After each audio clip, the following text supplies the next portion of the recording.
Maroua, 12 ans, rêve de devenir institutrice. Mais pour l'instant, elle ne peut même plus aller en classe.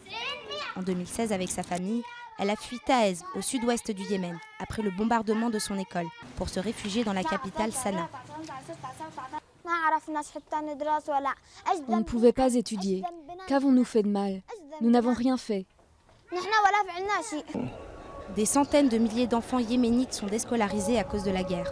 Un conflit aggravé depuis mars 2015 par l'intervention d'une coalition arabe menée par l'Arabie saoudite contre les rebelles chiites houthis. Aujourd'hui, 10% des écoles du Yémen sont hors service, cible récurrente d'attaques.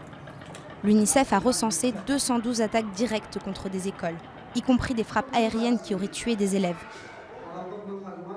Bombarder des écoles est une tragédie pour les écoliers ainsi que pour les enseignants. Ça cause un traumatisme psychologique pour les enfants et leurs professeurs.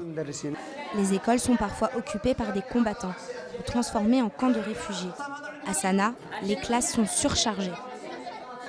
Depuis 2015, le nombre d'enfants déscolarisés a plus que doublé.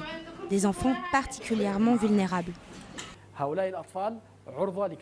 Ces enfants sont sujets à de nombreux risques. Être déscolarisé peut les mener dans la rue. Les garçons peuvent être recrutés pour combattre et les filles sont victimes de mariages précoces. Sans accès à l'école, toute une génération risque d'être perdue dans l'un des pays les plus pauvres du monde, où le conflit entre dans sa 3e année.